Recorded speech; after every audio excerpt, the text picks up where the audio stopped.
does it take from when you retrieve a feed for the first time from the network for it to be live? How much work is entailed in getting that merchant? We can usually put it on, in terms of from checking the feed to putting online within a day or two. Yeah.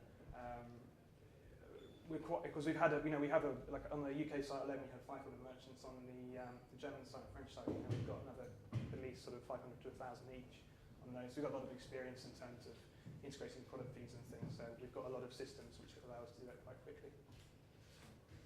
Have you ever resolved in scraping a merchant site because the feed is just of poor quality?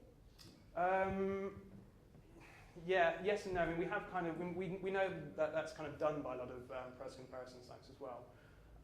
But we find that data feeds are the most, when they're used properly, can be the best way to convert traffic we can send them, and the most up-to-date version of the data that the merchants have.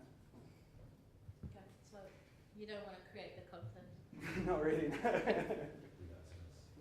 Okay, I don't blame you. Any other questions on feed?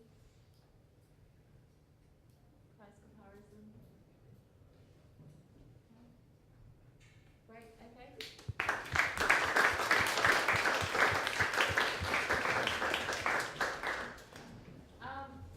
Just to give you some more information on the Webgains system. Data feeds is just another linking method for your program. You can actually see how it performs. You can actually evaluate what activity you get from your affiliates who use the data feed. If you run a top links report, it does break down banners, text links, any content units you've provided, and the data feed. The data feed that you provide has a unique link ID, so we can see exactly how it's being used. Obviously, we can't see impressions, just like they're just text links. And you can see click data and obviously sales. And you will find that obviously text links and banners are still being used. Text links can be anything that affiliates create. So text links you will see that's the major drive of your sales. However, the data feeds are, the deep linking are what's converting the best when it comes to, it has the best conversion rate because it deep links straight into your product, specific information. The customer has been pre-sold to that specific product or range of products that they were looking for. So have a look at the top links report. That's a very useful report for you to understand how the various linking methods work. And to move on to, sorry, yeah. It's for the panel and for yourself as well. So because I'm from the travel industry, and I don't have a data feed, and for me to go down that route, of course I will have to justify the returns on a data feed in a travel program like ours. I know you gave Argos as an example, but does anybody have some kind of an indication that if I were to create a data feed, that what kind of returns I would expect or what kind of incremental business I would expect, as opposed to not having it? And you tell me you've used last minute, for example. Yeah, well, it's just kind of to give me some indication because I'd have to justify a business case before I even go down that route. absolutely. One of the best things to do is to actually involve some of those top affiliates early on, to actually talk to them about what kind of sales do they think they can generate for you. And with the prospect of them getting a feed from you, they'll be happy to do that because clearly the more inventory that any meta search in the case of travel affiliate has, the better they're going to convert. So they will be able to give you some indication of what kind of sales levels they think they'll be able to generate for you.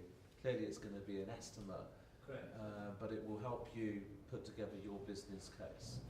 And then again, talking with your network, the network will understand which affiliates they have that are driving traffic for travel, so they'll be able to actually reach out to some as well. But are you, from Webgains, can you give me some kind of indication on your network? You probably have travel clients who have feeds, what difference it has made without really going into the confidential part, but kind of just a guesstimation of what difference it has made? Well, got a program, a travel program without a feed, doesn't work. Now, whether it is a product feed or an API, I think that's the question. But you need either or. Ideally, you need an API because, especially if you have flights and if your prices fluctuate a lot throughout the day, then you need a product API. If it's rooms, accommodation where prices are pretty stable, a data feed you do need.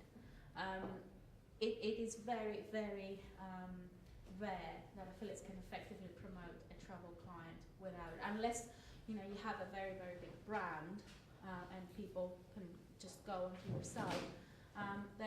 And you have to also keep in mind that affiliates can use the product feed, and Luke is actually going to show that and showcase that exactly. Affiliates don't really know your product range, so without a data feed for them to start even cherry picking destinations, then they can't really go through your site and find whatever it is that you want to promote. And it's the same for the customers. Okay, you can send all the traffic to your homepage or to your various categories, but that's not really good. A data feed is important. For travel, it is best to have an API. Yeah, we do have an API, but we do also have challenges with the API as well, because to integrate, and our API, I must be honest, it's not you can integrate it in 1 week. It takes literally 2 to 3 weeks before a client gets on board, up and running live, working simultaneously with our integration team and from their side as well. So it's not like you're given the access and in 2 days you're live. No, it's about a 3-4 week process. And you can imagine if you have 20 clients, well, it's not well, you actually, for the travel sector, you have one more advantage over retailers. You can have interactive banners which query directly your database, which is like having a feed, where you can have drop downs of dates, destinations, etc. And this works very similarly to an API because it's a direct query to your database. So that might be something else for you to look into, an iframe or a JavaScript link. Cool. Any other questions? Sorry.